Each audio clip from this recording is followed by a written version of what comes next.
Welcome students, welcome to the IFS, India's #1 institute for CSIR NET, UGC NET and various other competitive examinations. So today we are going to talk about G20. आपको पता है G20 हमारा India host कर रहा है इस बार 2023 का। तो ये G20 क्या है, क्या ये करता है, इन सब के बारे में हम आपको जानकारी देंगे। बहुत ही इंटरेस्टिंग कॉम्प्रिहेंसिव सेशन होने वाला है, तो आपको एंड तक जुड़े रहिएगा। इस वीडियो को देखने के बाद में आपको G20 के बारे में पूरी तरह से ज्ञान हो जाएगा और जो करंट में चल रहा है आज तक का, अभी 9 सितंबर है, अभी चल रही है मीटिंग्स, तो जो भी अपडेट्स लेटेस्ट हैं वो मैंने इसके अंदर इंक्लूड करने का ट्राई किया है। तो basically let's start that these are the G20 countries. Okay, Canada, US, Mexico, Brazil, Argentina, Australia, Indonesia, South Africa, United Kingdom, France, Russia, China, Korea, Japan, Indonesia, European Union. तो ये सब मिलकर G20 का निर्माण करते हैं। ओके, ये है अपने G20 के कंट्रीज। अर्जेंटीना जिसकी कैपिटल है बोनो एरेस, ऑस्ट्रेलिया इसकी कैपिटल है कैनबेरा, ब्राजील की कैपिटल ब्राजीलिया, कनाडा की ओटावा, चाइना की बीजिंग, फ्रांस की पेरिस, जर्मनी की बर्लिन, इंडिया की न्यू दिल्ली, इंडोनेशिया की जकार्ता, इटली की रोम, जापान की टोक्यो, मेक्सिको की मेक्सिको सिटी, रशिया की मॉस्को, सऊदी अरेबिया की रियाद, साउथ अफ्रीका की 3 कैपिटल्स हैं। ओके, केप टाउन जो कि लेजिस्लेटिव कैपिटल है, Pretoria that is the administrative capital, and Bloemfontein this is the 3rd capital, this is the judicial capital of South Africa. तो आप तीनों की बजाय अगर आपको क्वेश्चन आ जाएगा कि भाई, तो आपको बोलना है Cape Town. Cape Town is the capital of South Africa. फिर आता है साउथ कोरिया, इसकी कैपिटल है सियोल, तुर्की की Ankara, United kingdom London, United state की कैपिटल है वॉशिंगटन डीसी, एंड फिर बाद में यूरोपियन यूनियन की कोई वैसे कैपिटल नहीं है, खूब सारे नेशन इसके अंदर होते हैं। तो these are our G20 members, इनके फ्लैग्स के साथ में आपके सामने है। ये है हमारे यूरोपियन यूनियन के कंट्रीज जो भी हैं, आयरलैंड, लग्जमबर्ग, पुर्तगाल, खूब सारे कंट्रीज हैं, स्वीडन, लाटविया, ये सारे के सारे कंट्रीज G20 का पार्ट है। ठीक है, ओके, चलो ना, Greece, Cyprus, Austria, Poland, Denmark, ये सारे कंट्रीज ईयू के मेंबर है। और ईयू के मेंबर अभी कौन नहीं है? यूके, यूनाइटेड किंगडम, जो ब्रिटेन है वो एग्जिट कर गया था, तो वो अभी मेंबर नहीं है ब्रेग्जिट होने के बाद में। एंड हर बार क्या होता है, जो भी जैसे 2023 का जो समिट वो इंडिया होस्ट कर रहा है, तो इंडिया जब होस्ट करता है तो कुछ गेस्ट कंट्रीज बुलाता है।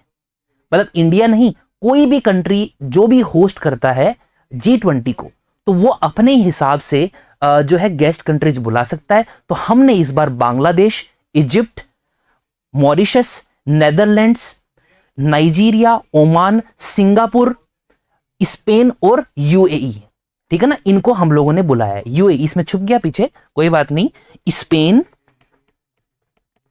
एंड यूएई, इन कंट्रीज को हमने बुलाया है इनविटेशन के। तो ये परमानेंट मेंबर्स नहीं है, these are not the permanent members, these are not the members of G20। तो G20 जो है वो 85% ऑफ ग्लोबल जीडीपी को रिप्रेजेंट करता है और 75 ऑफ ग्लोबल ट्रेड इन सारे कंट्रीज में, आपके सामने जो ये है सारे के सारे कंट्रीज, इनके अंदर होता है। और 2/3 of population resides in these G20 countries, 2/3 जनसंख्या इसके अंदर निवास करती है। ठीक है, और ये कैसा फोरम है? ये एक ऐसा फोरम है जो इंटरनेशनल इकोनॉमिक कोऑपरेशन के लिए एक फोरम है, और ये इंपॉर्टेंट रोल प्ले करता है किसके लिए? ग्लोबल आर्किटेक्चर को शेप देने के लिए, plus governance on all major economic issues. मतलब सारे के सारे जो अपने इंटरनेशनल इकोनॉमिक इश्यूज होते हैं उनको गवर्न करने के लिए। तो ये इसका मेन पर्पस है। ये 1999 के अंदर एस्टेब्लिश हुआ था, और जैसे जैसे आगे बढ़ रहा है वैसे वैसे जैसे इन्वायरमेंट का, क्लाइमेट की चीजें भी इसमें आ रही है, और इंटरनेशनल जो कॉन्फ्लिक्ट्स होते हैं वो भी इसमें धीरे धीरे इंक्लूड किए जा रहे हैं, इसके एक्सपेंशन की भी मांग हो रही है। ओके, इंडिया ने इस बार ये कहा है कि अफ्रीकन यूनियन को जो है परमानेंट मेंबर बनाया जाए G20 कंट्रीज का। ओके।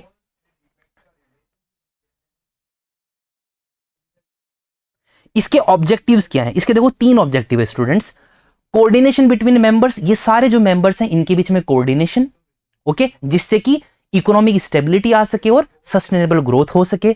दूसरा है फाइनेंशियल रेगुलेशंस, जो भी फाइनेंस, ये जो फोरम बना था ना, ये इनफॉर्मल फोरम है और ये फाइनेंशियल क्राइसिस 99, अभी आगे बताऊंगा मैं कि किस तरह से ये फॉर्म हुआ था, किस तरह से ये आया था।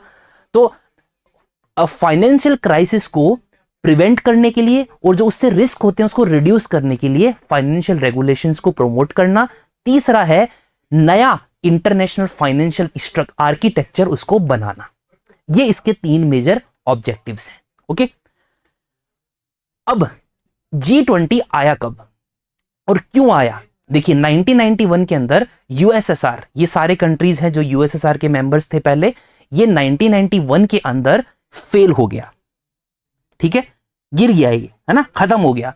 जैसे ये यूएसएसआर खत्म हुआ, आपको पता है जो कोल्ड वॉर चला हुआ आ रहा था, वर्ल्ड वॉर 2 से लेकर 1991 तक यूएसए के साथ में यूएसएसआर का वो खत्म हो गया, ओके।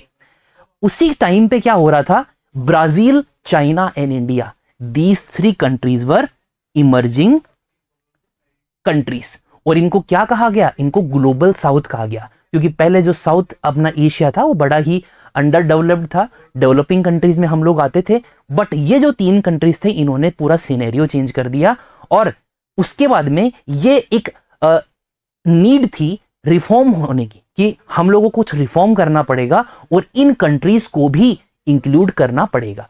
पहले सिर्फ G7 कंट्रीज थे और वर्ल्ड बैंक था, वो हैंडल नहीं कर पा रहे थे।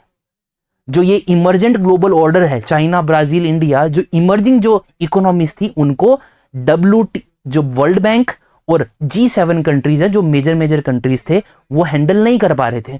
तो इसके लिए हमको एक नया फोरम जरूरी था जहां पर ये कंट्रीज भी हों, ब्राजील और इंडिया भी हो और चाइना भी हो, ठीक है। तो इसकी भूमिका बन रही है धीरे धीरे। अब देखो और आगे क्या हुआ, 1991 के बाद में 1997 आ गया। 1997 में क्या हुआ, क्या आया, एशियन फाइनेंशियल क्राइसिस आ गया। 1997 में एशियन फाइनेंशियल क्राइसिस आ गया।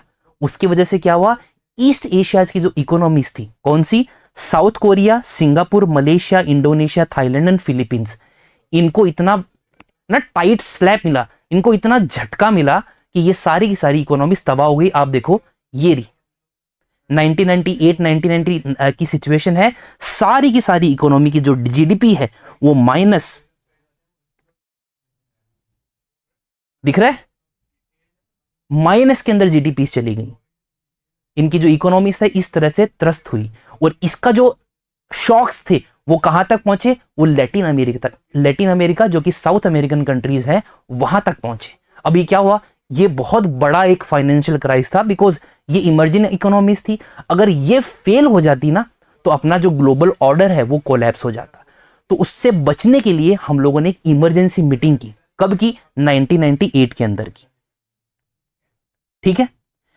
1998 के अंदर कितने देश थे, 22 देश थे, ठीक। आज तो हम लोग G20 पढ़ रहे हैं, उससे पहले G22 नेशंस थे 1998 के अंदर। ये क्या था, ये वन टाइम रेस्पॉन्स के लिए था, एक सिर्फ एक बार एक भयंकर क्राइसिस आ गया था, उसको सॉल्व करने के लिए मीटिंग थी। फिर बाद में क्या हुआ, 1999 के अंदर 2 और मीटिंग्स हुई, उसमें और कंट्रीज शामिल हो गई। देखिए G23 बोला गया उसको। और ये क्यों हुआ, ये मीटिंग्स क्यों हुई, ग्लोबल इकोनॉमी में रिफॉर्म्स के लिए और इंटरनेशनल फाइनेंशियल सिस्टम के अंदर रिफॉर्म के लिए ये मीटिंग्स हुई, ओके। यहां तक ग्लोबल लीडर्स को पता चल गया था कि भाई हम लोगों को इस तरह का एक फोरम चाहिए, एक भूमिका बननी स्टार्ट हो गई थी। फिर क्या हुआ, 1999 के अंदर, लेट 1990 के अंदर G20 ने एक इनफॉर्मल फोरम फाउंड किया और उसको नाम दिया फाइनेंशियल मिनिस्टर्स और सेंट्रल गवर्नर्स। मतलब उस फोरम के अंदर कौन कौन मीटिंग करेंगे, फाइनेंशियल मिनिस्टर्स करेंगे और जो भी सेंट्रल बैंक के गवर्नर्स है वो मीटिंग करेंगे। और वो क्या, कब मिलेंगे, वो एनुअली मिलेंगे, ठीक है, एनुअली वो हर साल मिलेंगे। ये डिसाइड हुआ 1999 के अंदर। और इसी को माना जाता है कि जो अपना G20 है वो कब एस्टेब्लिश हुआ था, 1999 में इसका जो संस्था हुई थी, स्थापना जिसको बोलते हैं, वो हो गई थी। अब सबसे पहली जो अपनी G20 की मीटिंग्स ही हो रही हैं अभी तक, आप नोटिस कर रहे हो 1997, 1998, 1999 यहां तक सिर्फ मीटिंग्स हो रही हैं। और ये मीटिंग्स कब तक हुई? 2008 तक ये मीटिंग्स हुई। ठीक है, देखो 1999 से लेकर 2008 तक G20 विदाउट पब्लिक है। आज इतना ज्यादा हाइप हो रहा है, इतने लोग आ रहे हैं, इतना मीडिया कवरेज है, इतने ना बहुत ज्यादा हाइप क्रिएट हो गई है। पहले ये सब नहीं था। 2008 से पहले जो G20 था वो पब्लिक आइज में नहीं था, अपना चुपचाप काम करता था। पर 2008 में वापस ग्रेट डिप्रेशन आ गया, फाइनेंशियल क्राइसिस आ गया। उसको कहा जाता है ग्लोबल फाइनेंशियल क्राइसिस। क्या बोला जाता है? ग्लोबल 2008 का ग्लोबल फाइनेंशियल क्राइसिस। और ये क्यों हुआ था? ये अपने यूएसए की वजह से हुआ था कि वहां पर जो फाइनेंशियल इंडस्ट्री है उनको कोई भी रेगुलेट नहीं कर रहा था, वो अपने मनमाने हिसाब से काम कर रही थी। और जो है बैंकों द्वारा मॉर्टगेज जो लोन्स है वो दिए जा रहे थे, बैड लोन्स बढ़ते हुए जा रहे थे। तो वो एक बबल था ना, वो बर्स्ट हो गया 2008 में आकर। और इसकी वजह से पूरे दुनिया के जो मार्केट्स हैं वो डाउन हुए और इकोनॉमीज जो है वो एक तरह से ध्वस्त हो गई। ठीक है, हमारे इंडिया के ऊपर भी इंपैक्ट पड़ा, पर हमारे इंडिया के अंदर स्ट्रांग लीडरशिप थी। उस टाइम मनमोहन सिंह थे, जो कि 1991 में भी हम लोगों को वहां से उबारा था उन्होंने, और 2008 की फाइनेंशियल क्राइसिस को से भी हमारे इंडिया को निकाला था उन्होंने। और उसके बाद में जो ग्रोथ स्टोरी आपको पता है, 2004 से लेकर 2011-12 तक हम लोगों की जीडीपी है वो बहुत फास्टेस्ट ग्रोइंग बढ़ रही थी हम लोग। तो 2008 का हमारे ऊपर ज्यादा फर्क नहीं पड़ा, पर पूरे जो ग्लोबल इकोनॉमीज थी उनके ऊपर फर्क पड़ा। अब इससे और ज्यादा डर गए। फिर बाद में क्या हुआ कि लीडर्स ने सोचा कि नहीं, ये मीटिंग से काम नहीं चलेगा, अब हमको समिट रखने पड़ेंगे, हर साल लीडर्स मिलेंगे। आप समझ रहे हो, पहले सिर्फ फाइनेंशियल मिनिस्टर्स और कौन मिल रहा था, जो है सेंट्रल बैंक के गवर्नर्स मिल रहे थे। अब कौन मिलेगा? अब मिलेंगे लीडर्स। तो इसकी इंपॉर्टेंस ऑटोमेटिकली इंक्रीज हो गई। ओके, पहला समिट कहां हुआ? पहला समिट हुआ 2008 के अंदर। कहां हुआ? वॉशिंगटन डीसी के अंदर। वॉशिंगटन डीसी यूएसए के अंदर हुआ। Washington DC is the capital of USA. वहां पर इसका समिट हुआ। G20 को कोई सेक्रेटरीट नहीं है, बिकॉज हर साल इसकी प्रेसिडेंसी बदलती है, हर साल कोई और कंट्री इसको होस्ट करता है। That's why G20 is not a informal group, इसलिए इसका कोई सेक्रेटरीट भी नहीं है।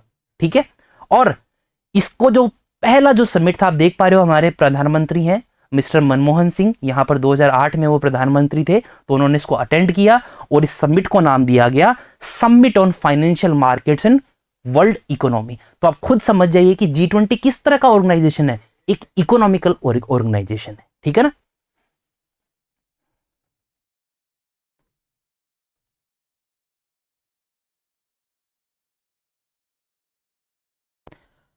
अब ये G20 आपको मैंने बताया इनफॉर्मल ग्रुप है। फॉर्मल ग्रुप कौन है? United nation. यूनाइटेड नेशन की तरह जैसे कि इसमें एप्लीकेशन लगानी होती है कि हम ज्वाइन कर लें, क्या प्रॉपर तरीके से सब कुछ होता है इसमें, है ना। लीव करने के लिए कुछ प्रोसीजर्स हैं, अप्लाई करने के लिए प्रोसीजर्स हैं। तो इनफॉर्मल ग्रुपिंग होने के कारण इसका कोई परमानेंट स्टाफ नहीं है और परमानेंट सेक्रेटरीट भी नहीं है, जैसे कि यूनाइटेड नेशन का है। ओके, क्यों? मैंने बताया आपको, G20 की जो प्रेसिडेंसी है वो रोटेट करती रहती है मेंबर्स के अंदर। जो भी इसके मेंबर्स हैं वो बारी बारी से अपने टर्न से ले लेते हैं कि मैं इस बार प्रेसिडेंसी होस्ट करूंगा। और जो प्रेसिडेंसी होस्ट करता है वो एजेंडा बनाता है, वही इसके कार्यशैली के अंदर ऑर्गेनाइजेशन करता है और वही सबमिट करता है। तो 2023 में किसके सर पे आया था होस्टिंग का? हमारे इंडिया के सर पे आया था। इससे पहले जो सबमिट था वो अपना जो 2023 वाला जो सबमिट है वो 18वां सबमिट है, और अपने से पहले इंडोनेशिया ने होस्टिंग की थी, वो 17वां था। और अपने से आगे आने वाला जो प्रेसिडेंसी होस्ट करेगा वो करेगा ब्राजील, जो कि 19वां G20 सबमिट होगा। तो ये आपके एग्जामिनेशन पॉइंट ऑफ व्यू से इंपॉर्टेंट है। और आप ये देख पा रहे हो भारत मंडपम। भारत मंडपम क्या है? ये वेन्यू है अपने इंडिया का जहां पर G20 सबमिट हो रहा है। ये देखो पीछे बिल्डिंग है, यहाँ पर वो लोग बैठेंगे और डिस्कस करेंगे, एजेंडा सेट करेंगे, वर्क ऑर्गेनाइज करेंगे, जो डिक्लेरेशन देंगे। सारी जो मीटिंग होगी वो Bharat Mandapam, this is the venue in New Delhi near Pragati Maidan, तो वहां पर ये सब हो रहा है। और ये जो प्रेसिडेंसी होती है, ये मैंने बताया कि इसको बोलते हैं ट्रायोका। ट्रायोका का मतलब होता है प्रेजेंट, प्रीवियस और आने वाली प्रेसिडेंसी। तो दिसंबर 1, 2022 में इंडोनेशिया ने क्या किया था, इसको होस्ट किया था, ठीक है। और अब मतलब इंडिया को इंडोनेशिया ने दिसंबर 1, 2022 में प्रेसिडेंसी दे दी थी। और हमारे यहाँ पर हमारी इंडिया के पास जो प्रेसिडेंसी है वो कब तक रहेगी, वो रहेगी 30 नवंबर 2023 तक, ठीक है। तो हम लोगों को 1 साल के अंदर अंदर ये सब कंडक्ट करना था और हमने अचीव कर भी लिया है बहुत अच्छे से। और ट्रायोका कौन है, आपको मैंने बता दिया, इंडोनेशिया अपने से पहले वाला, और अपने से बाद जो आएगा वो है ब्राजील।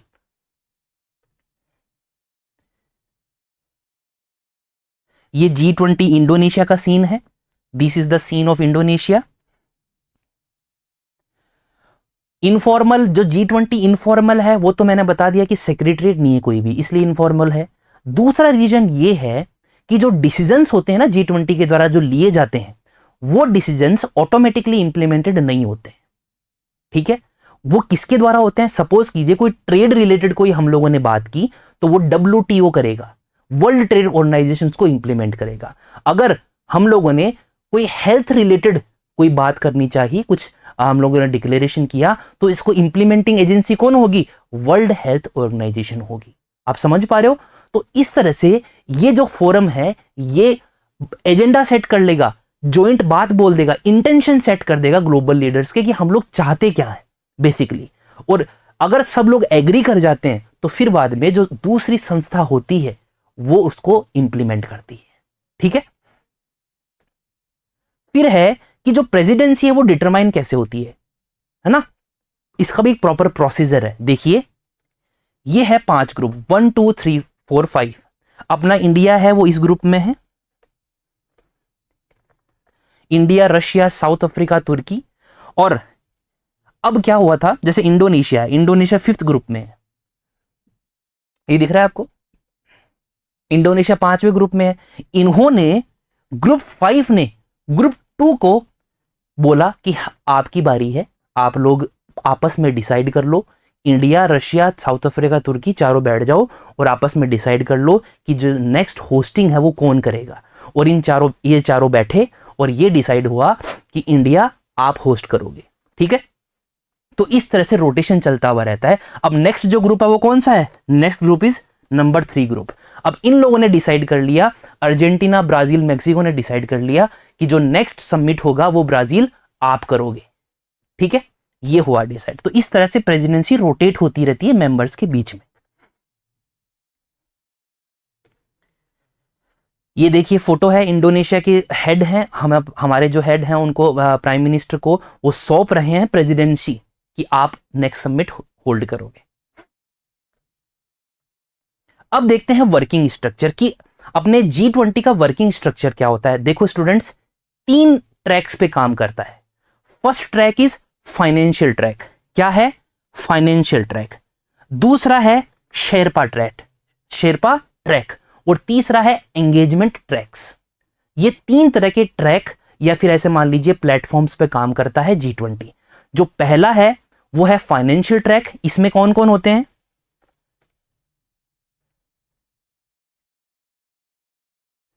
फाइनेंशियल ट्रैक के अंदर फाइनेंस मिनिस्टर्स होंगे और सेंट्रल बैंक के गवर्नर्स होंगे। वो मीटिंग करेंगे हर 4-4 महीने में और उनका जो फोकस रहेगा वो फिस्कल पॉलिसी और मॉनेटरी पॉलिसी के ऊपर रहेगा। और कितने वर्किंग ग्रुप्स हैं फाइनेंशियल ट्रैक में, अभी 8 वर्किंग ग्रुप्स हैं, ठीक है। अब देखो जो ये समिट चल रहा है इसे 2 दिन चलेगा, 9 और 10 को, मतलब एक तरह से बेसिकली एक ही दिन चलेगा बस वो। पर इसके पीछे जो काम करने वाले लोग हैं वो है ये भाई, लीडर्स तो सब आ रहे हैं, वो अपना हस्ताक्षर करने आ रहे हैं, सब कुछ पहले से तय हो गया है। आप समझ रहे हो, ये सब साल भर से चल रहा है। ये ऐसे नहीं कि आज आके लीडर्स बात करने, लीडर्स जो पीछे जो काम करने वाले वो तो कर ही रहे हैं, साल भर से लग रहे हैं। Today is the day of declaration कि हाँ आउटपुट क्या निकला, ठीक है। तो first is financial track, second is Sherpa track. Sherpa कौन होते हैं? नेपाल के अंदर ये शब्द है कि जो माउंटेन ट्रैकिंग करते हैं तो उनको सपोर्ट करते हैं शेरपास, उनको कहते हैं जो असिस्ट करता है। तो क्या होता है, G20 लीडर्स में 2008 के अंदर जो समिट हुआ था उसको किसने हेड किया था? शेरपास ने किया था। शेरपास कौन होते हैं? वो प्राइम मिनिस्टर के असिस्टेंट होते हैं, एक तरह से प्राइम मिनिस्टर को, प्रेसिडेंट को रिप्रेजेंट करते हैं। क्योंकि जो प्रेसिडेंट, जो प्राइम मिनिस्टर या प्रेसिडेंट होते हैं वो हर मीटिंग में नहीं आ सकते हैं, तो वो अपने रिप्रेजेंटेटिव छोड़ देते हैं कि आप जहां हैंडल करोगे। तो शेरपास इन लोगों को कहते हैं, ठीक है। ये जो फाइनेंशियल ट्रैक वाले हैं, जो अपने फाइनेंस मिनिस्टर और बैंक, सेंट्रल बैंक के गवर्नर्स होते हैं, वो फिस्कल और मॉनेटरी पॉलिसीज को फोकस करते हैं। वहीं जो शेरपास होते हैं वो सोशल इकोनॉमिक इश्यूज को हैंडल करते हैं। अंडरस्टूड? तो अपने शेरपा कौन है G20 के? The name is Amitabh Kant, इनका नाम है, आप देख पा रहे हैं, he is with the prime minister. Amitabh Kant है, वो अपने इंडिया के G20 के शेरपा हैं। शेरपा एक पर्सनल एमिशरी होते हैं, किसके? Leader of a country. तो प्राइम मिनिस्टर के शेरपा कौन है? अमिताभ कांत है G20 के लिए, ठीक है। ये जो जाता है, ये बंदा अमिताभ जो कांत जो सर हैं, ये जो जाते हैं, ये हर मीटिंग को जाते हैं, हेड करते हैं, उसका कंक्लूजन निकालते हैं। अब ये भी हर मीटिंग में नहीं जा सकते, पता नहीं कितनी मीटिंग्स होती हैं, तो ये और ज्यादा किसी रिप्रेजेंटेटिव को एक अपना रोल दे देते हैं, and that role is given to mister JS Mukul. He is the JS Mukul, alright. और ये जो पर्सन है, इन्होंने 6 G20 समिट्स को हैंडल किया 2008 टू 2011, ठीक है। तो he is the justice Mukul, sorry JS Mukul, he is the former diplomat, alright.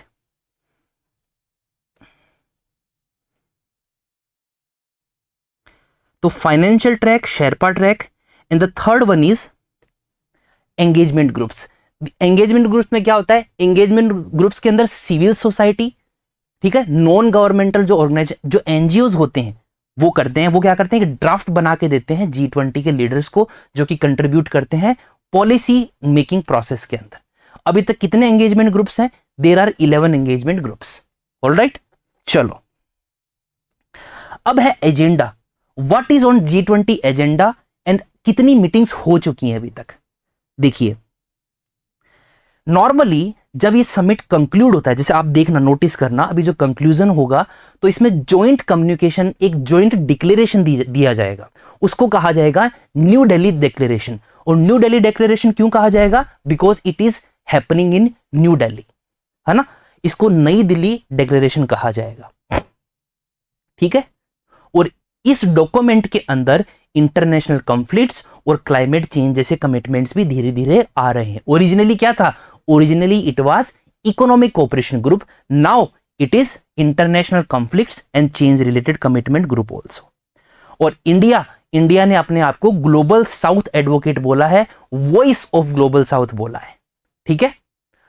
Balance करना चाहता है अपने इंटरेस्ट वेस्टर्न नेशंस के साथ में और रशिया के साथ में। और अपने इंडिया के लिए बहुत परेशानी होने वाली है, because India is friends with both. हम जो भी वेस्टर्न कंट्रीज आएगा वो हमसे ये पूछेगा कि आप रशिया को क्यों सपोर्ट कर रहे हो। रशिया वाला आएगा वहां पर तो उसको वेस्टर्न कंट्रीज से प्रॉब्लम होगी। तो जो न्यूट्रल रहना है ना, बहुत मुश्किल होता है ना। अब जैसे आपको देखो, रशिया के जो प्रेसिडेंट है व्लादिमीर पुतिन, वो आए नहीं, और चाइना की जो प्रेसिडेंट है वो भी नहीं आए। उन्होंने रशिया को एक तरह से सपोर्ट एक्सटेंड किया है, तो उन दोनों के जो फॉरेन मिनिस्टर्स हैं वो आए हैं, ठीक है। जैसे अपने रशिया के जो फॉरेन मिनिस्टर है वो है सर्जे लावरोव, और चाइना के जो हैं वो है ली क्वांग। ये उन्होंने भेजे हैं और वो आए भी हैं। वो उनकी जगह, अपने लीडर्स की जगह, ये लोग अपने जो है लीडर्स को रिप्रेजेंट करेंगे G20 समिट के अंदर 2023 के अंदर, ठीक है। तो अपने जो इंडिया के G20 शेरपा है अमिताभ कांत, उन्होंने कहा है कि 13 मिनिस्ट्रियल लेवल मीटिंग्स हो चुकी हैं, ठीक है। Finance, health, tourism, agriculture and climate सबको कवर किया है। और उसके बावजूद भी है कि अभी तक मतलब कोई जॉइंट डिक्लेरेशन नहीं हुआ है अकॉर्डिंग टू देम। ओके, अभी मैं बताऊंगा आपको कि जैसे जब मैं ये वीडियो बना रहा था तभी न्यूज आई है प्रधानमंत्री मोदी जी की तरफ से कि जॉइंट डिक्लेरेशन एडेप्ट हो चुका है। नॉर्मली जो सबमिट्स होते हैं ना वो विदाउट जॉइंट डिक्लेरेशन भी कन्वीनिएंट हो जाते हैं, खत्म हो जाते हैं। जॉइंट डिक्लेरेशन हो ही नहीं पाता है। जॉइंट डिक्लेरेशन का मतलब होता है एक कॉमन डॉक्यूमेंट, एक कॉमन जो है पैराग्राफ एक पब्लिश होता है, उसमें जो भी लिखा जाता है वो सारे कंट्रीज के द्वारा मान्य होता है, उनकी सहमति से वो पब्लिश किया जाता है। तो अभी तक तो हुआ नहीं था, बट अभी एक न्यूज आई है कि मोदी जी की तरफ से कि वो जॉइंट डिक्लेरेशन साइन हो चुका है। पहले क्यों नहीं हुआ था इतने महीनों तक? Due to these things. Russia ने ऑब्जेक्शन किया था, यूक्रेन वार का मेंशन हो रहा था उसके अंदर, इसलिए ऑब्जेक्ट किया था। और चाइना ने तो यही कहा था कि हम लोग ये वार वगैरह क्यों लेकर आ रहे हैं, हम लोग तो क्या है इकोनॉमिक कोऑपरेशन ग्रुप है ना, तो फिर ये वार वगैरह ये कहां से आ गया? तो चाइना ने भी रिजेक्ट कर दिया। तो इन दो कंट्रीज के कारण अभी तक कंसेंसस नहीं बन पाया था, पर अब बन गया है। कौन कौन से कंट्रीज को इनवाइट किया गया है G20 समिट में? मैंने आपको स्टार्टिंग में बताया था, अगेन मैं रिपीट करता हूं। Bangladesh, Egypt, Mauritius, Netherlands, Nigeria, Oman, Singapore, Spain and UAE। और आप देखो इसमें नोटिस करोगे इन 9 देशों में से 7 जो देश हैं वो अपने साउथ एशिया के हैं, एक्सेप्ट जैसे नेदरलैंड और स्पेन को छोड़कर ये सारे जो कंट्रीज हैं, ये सारे के सारे कंट्रीज साउथ एशिया के हैं। ये क्या दर्शाता है कि इंडिया ये चाहता है कि इक्विटेबल और मल्टीपोलर इंटरनेशनल सिस्टम बने, साउथ एशिया की जो आवाज है वो भी वेस्ट तक पहुंचे, और हम लोग as a global south advocate इसको हम लोग प्रोपेंड कर रहे हैं, एक्सपेंड कर रहे हैं। और दिस शोज, ये जो कंट्री, हम लोग कोई से भी कंट्री चूज कर सकते थे, तो बड़े ही चतुराई से हम लोगों ने इनको चूज किया है, इनको इनवाइट किया है, और ये लोग आए भी हैं। कौन को किस किस लोगों को इनवाइट किया? ये तो कंट्रीज थे, साथ ही साथ ऑर्गेनाइजेशंस को भी इनवाइट किया गया है। तभी तो मैंने बताया ना कि ऑर्गेनाइजेशन जो होते हैं उनको कौन मतलब इंप्लीमेंटेशन कौन करवाएगा? ये सारी चीजें ये सारी ऑर्गेनाइजेशन कराएगी। UN, IMF, World Bank, WHO, WTO, International Labour Organisation, Financial Stability Board और OECD, Organisation for Economic Cooperation and Development. ये तो हमेशा पार्टिसिपेट करती है, हर साल पार्टिसिपेट करती है, हर समिट में करती है। 3 नए हैं इस बार। कौन से हैं? ISA, CDRI और ADB, Asian development bank, international solar alliance और coalition of disaster resilient infrastructure. ये नए इनवाइट किए हैं इंडिया ने। इसके अलावा 3 और नए किए हैं, वो हैं ये वाले, African Union development agency, New partnership Africa development, ये एजेंसी, और आसियान को किया है, association of south east Asian countries. इन तीनों को, ये क्या है, ये रीजनल ऑर्गेनाइजेशंस है। जो पीछे वाले जो थे ना ISA और ये वाले ISA, CDRI और ADB, ये सारे के सारे ऑर्गेनाइजेशन इंटरनेशनल है। और ये जो 3 है आगे वाले, ये देखो इसमें क्या आपको क्या दिख रहा है? इसमें अफ्रीका को इंपॉर्टेंस दी गई है, और अफ्रीका एक मुखर जो है बहुत सपोर्ट कर रहा है कि अफ्रीकन यूनियन को G20 का परमानेंट मेंबर बनाया जाए। ठीक है, फिर ये कि जो इनविटाइज होते हैं वो सेम रहते हैं क्या पूरे टाइम पे? है ना, ऐसा कुछ नहीं है। जो भी कंट्री, जैसे मान लो ब्राजील अगले साल, तो ब्राजील अपने हिसाब से कंट्रीज को इनवाइट कर सकता है, ऑर्गेनाइजेशंस को इनवाइट कर सकता है। वो चाहे तो इंटरनेशनल सोलर अलायंस को इनवाइट ना करे, उसकी मर्जी है।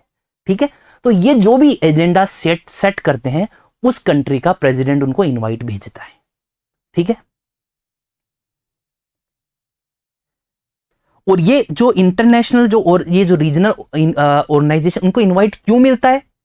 सबसे पहली बात तो कि इंप्लीमेंटेशन करेगा कौन, पॉलिसी को एग्जीक्यूट करेगा कौन? आप लोग बना तो लोगे एजेंडास, उसको धरातल पर लाएगा कौन? ये लाएंगे, इंटरनेशनल ऑर्गेनाइजेशंस लाएंगे और रीजनल ऑर्गेनाइजेशंस लाएंगे। ग्लोबल कोऑपरेशन होगा, क्योंकि इनकी जो प्रेजेंस है, WHO, WTO, ILO, IMF, इनकी जो प्रेजेंस है वो कहां है? वो सारे पूरी दुनिया में इनका प्रेजेंस है। ठीक है, और G20 और जो इंटरनेशनल ऑर्गेनाइजेशन अगर कोलैबोरेट करेंगे तो वो जल्दी से जल्दी, जैसे कोरोना महामारी है, कोरोना आया था, तो इस तरह के जो ग्रुपिंग्स होते हैं वो स्विफ्टली बहुत जल्दी से कोलैबोरेट कर सकते हैं कंट्रीज के साथ में। जैसे एग्जांपल देखो, फिलीपींस एंड थाईलैंड है, वो मेंबर नहीं है G20 के, बट वो आसियान के मेंबर है, और अपने इंडिया ने आसियान को इनवाइट भेजा था। तो इनडायरेक्टली थाईलैंड और फिलीपींस जो है G20 के मेंबर्स नहीं होते हुए भी एक तरह से वो अटेंड कर सकते हैं। तो this is the strategy, east India policy के तहत हम लोगों ने इनवाइट किया है आसियान को। अब देखते हैं थीम के बारे में जानकारी। थीम कैसी है, देखो ये है logo, sorry this is the logo, Vasudhaiva Kutumbakam, ये है थीम हमारी। मोटो क्या है G20 का इस बार का, one earth one family one future, ये अपना मोटो है। स्लोगन जिसको बोलते हैं वसुदेव कुटुंबकम का मतलब होता है कि पूरी धरती मेरा परिवार है। जो वसुदेव कुटुंबकम जो शब्द है वो अपने संस्कृत शब्द महाउपनिषद से लिया गया है, ठीक है। और इस जो अपने G20 की जो वेबसाइट है उसमें यह कहा गया है कि ह्यूमन हो, एनिमल हो, प्लांट हो या फिर माइक्रो ऑर्गेनिज्म हो, माइक्रो ऑर्गेनिज्म मतलब जिसको हम लोग आंखों से नहीं देख सकते हैं, सबकी जीवन की वैल्यू करनी है। ये अपने इंडिया का, क्योंकि सारा धरती अब हमारा परिवार है, तो उसमें जो भी इंसान आता है, ह्यूमन आता है, प्लांट आता है या फिर माइक्रो ऑर्गेनिज्म आता है, वो हमारे पृथ्वी का हमारे एक हिस्सा है, हमारे जीवन का, ठीक है। तो अपने इंडिया की ही ये पॉलिसी हो सकती है, सिर्फ ये इंडिया ही ऐसा काम कर सकता है कि जो माइक्रो ऑर्गेनिजम्स को हम लोग आंखों से नहीं देख सकते उसकी भी लाइफ की वैल्यू की गई है हमारे इंडिया में। तो this can only happen in India, that's why India है वो एक अलग ही नेशन है। You know we all should be very proud of our India, जो हम लोग सिटीजन्स हैं इंडिया के। दूसरा जो सिस्टम है वो है life is life style for environment. ये अपने एग्जामिनेशन पॉइंट ऑफ व्यू से बहुत इंपॉर्टेंट है कि लाइफ स्टाइल फॉर इन्वायरमेंट। इसमें क्या क्या है, दो मेन चीज की गई है कि इंडिविजुअल लाइफ स्टाइल मतलब हमको खुद को सुधारना होगा। पहला एक ऐसा समिट है जो कि इस तरह की बातें कर रहा है कि इंडिविजुअल्स को अपने लाइफ स्टाइल में सुधार लाना होगा। हमें वाटर कंजर्वेशन करना होगा, एनर्जी कंजर्वेशन करना होगा, पोल्यूशन को रिड्यूस करना होगा, ठीक है। हमारे जो कार्बन फुटप्रिंट्स हैं उसको घटाना होगा, और इससे क्या होगा, ऑटोमेटिकली हमारे नेशन का डेवलपमेंट हो जाएगा। तो ये कहा गया है, इस बार की थीम है G20 की, cleaner, greener and bluer future. Cleaner एकदम साफ विदाउट पोल्यूशन, ग्रीनर हरियाली हो चारों तरफ, और ब्लूअर का मतलब होता है वाटर, जो पानी है वो एकदम साफ हो जाए, पीने के लायक हो जाए, एक्सेसिबिलिटी सभी कंट्रीज को अवेलेबल हो जाए, ठीक है। Now let's talk about the website. Website ये है, जब आप www.g20.org. ये जो IN ये दिख रहा है आपको, ये ऊपर वाली, इस पर जाएंगे ना तो आपको इस तरह से एक विंडो दिखेगी और इसमें सारी इंफॉर्मेशन है। वैसे तो इस वीडियो के बाद में आपको जरूरत नहीं पड़ेगी, बट फिर भी अगर आप देखना चाहते हैं तो आप जा सकते हैं, इसको चेक कर सकते हैं। और ये वेबसाइट किसने बनाई है, टाटा कंसल्टेंसी ने इस वेबसाइट को डिजाइन किया है, ओके। अब ये जो लोगो है, इस लोगो का काम क्या मतलब है, इस लोगो को डिस्क्राइब किया है, लेट्स टॉक अबाउट इट। एक गवर्नमेंट ने प्रेस रिलीज किया है और इस लोगो की महत्वता को समझाया है। आप देख पा रहे हो कि अपने जो इंडिया का फ्लैग है उससे इंस्पायर किया गया है। उसमें व्हाइट भी है, इसमें ब्लू भी है, इसमें सैफ्रॉन भी है और इसमें ग्रीन कलर भी है। तो अपना जो इंडिया का नेशनल फ्लैग है ना, उससे ये लोगो लिया गया है, ठीक है। और जो लोटस है, लोटस के अंदर से एक तरह से अर्थ निकल रही है। तो लोटस कहां, कीचड़ में होता है, और कीचड़ में ब्लूम करता है, ग्रो करता है। तो इसका मोटिव यही है समझाने का कि भैया अपनी अर्थ कितनी भी प्रॉब्लम में हो, कितनी भी ज्यादा क्राइसिस में हो, बट हमें चैलेंजेस के बावजूद भी आगे बढ़ते रहना है, ग्रोथ करते रहनी है। तो this lotus, this is the national flower of India. तो ये जो फ्लावर है ये इसको रिप्रेजेंट करता है लोटस, ठीक है ना, कीचड़ में होता है एकदम बीच में, एंड दैट मड, उस मड से ये ब्लूम करता है, ठीक है। नाउ तो this is it's a very beautiful लोगो।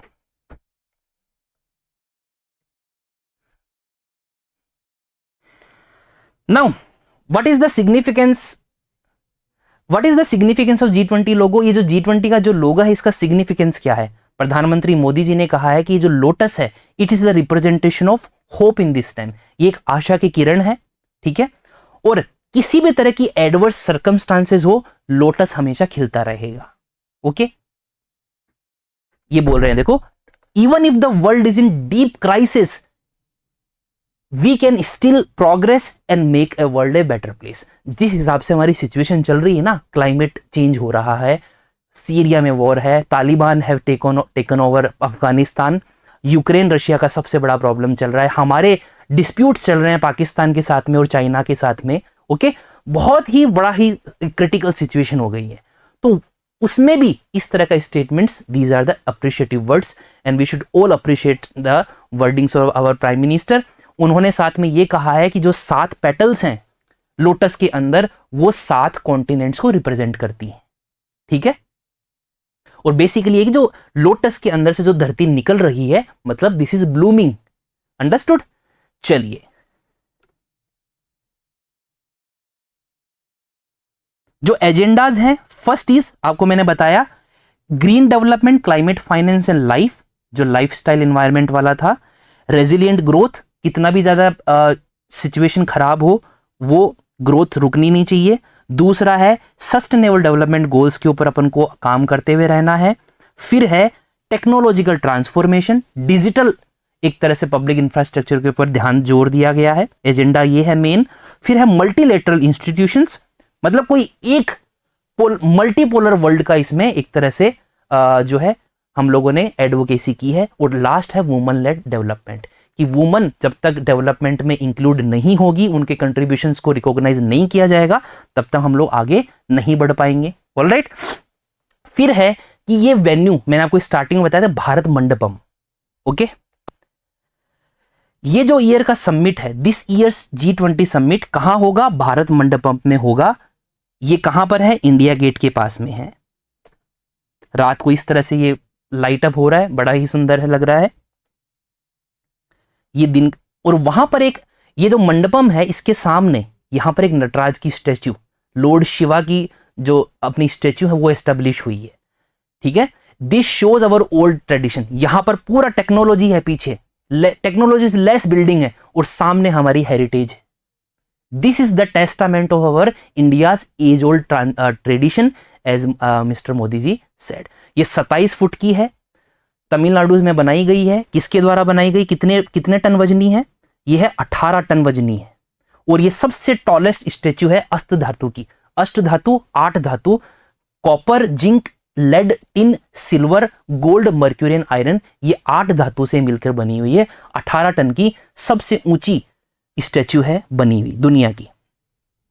किसने बनाया इसको? राधा कृष्णन स्थापति ने इसको बनाया है, ठीक है। कौन से मेथड से बनाया है? मेथड है लोस्ट वैक्स कास्टिंग के द्वारा। 100 आर्टिस्ट ने मिलकर इसको बनाया है, इतने घंटे लगे हैं इसको बनाने में।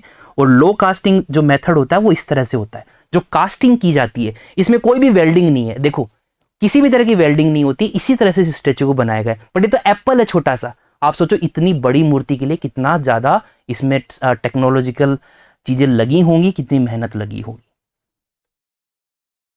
ये है कुछ अपडेट्स आपके सामने। देखिए, सिंगापुर के अपने पीएम आए हैं, प्रीमियर आए हैं चाइना के, इंडोनेशिया के प्रेसिडेंट हैं, और अपने देखो बाइडेन साहब बैठे हैं, यूएसए के प्रेसिडेंट। और जो नरेंद्र मोदी जी हैं, वो तीनों पहले ऐसे प्रेसिडेंट बन गए हैं जिन्होंने ओबामा को भी क्या मतलब होस्ट किया था इंडियन सॉइल पर, ट्रंप को भी किया, ट्रंप साहब को भी किया था, और बाइडेन सर को भी किया था, ठीक है। तो ये एक फैक्ट है, just for the knowledge purpose. ये देखिए, WHO के डायरेक्टर और इंटरनेशनल लेबर ऑर्गेनाइजेशन के और एशियन डेवलपमेंट बैंक के तीनों यहां पर रिप्रेजेंटेटिव मौजूद है। तो हमारे इंटरनेशनल ऑर्गेनाइजेशन और रीजनल ऑर्गेनाइजेशन के जो हैं वो भी लोग यहां पर आए हुए हैं, डिग्नेटरीज, ठीक है। और उन्होंने लास्ट में ये स्टेटमेंट दिया है कि ये जो समिट होगा, G20 समिट होगा, वो इंडिया सबसे पहला, हम लोगों का सबसे पहला समिट होगा जो होस्ट किया है। और ये कौन से नंबर का समिट है? 18th नंबर का है, ठीक है, ओके। तो this is the statement given by Narendra Modi ji yesterday. और अभी जो लेटेस्ट अपडेट्स हैं वो 3 अपडेट हैं कि मोदी जी ने अनाउंस किया है ग्लोबल बायोफ्यूल अलायंस बनाने के लिए। पिछली बार हम लोगों ने पेरिस एग्रीमेंट में सोलर अलायंस बनाया था, इस बार क्या अलायंस बनाने की बातें कर रहे हैं, प्रपोज किया है ग्लोबल बायोफ्यूल अनाउंस उन्होंने किया है।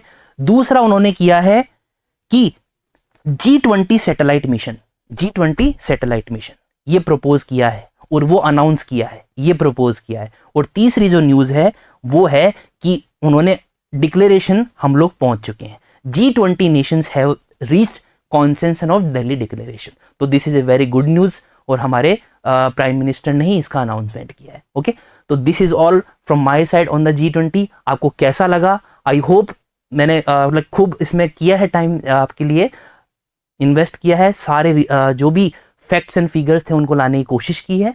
तो if you like this video ज़रूर हमारे चैनल को सब्सक्राइब कीजिए, चैनल को इस वीडियो को लाइक कीजिए और अपने फ्रेंड्स फैमिली के साथ शेयर कीजिए। G20 के बारे में आप सभी को पता होना चाहिए। ठीक है, तो take care, bye bye, see in the next one.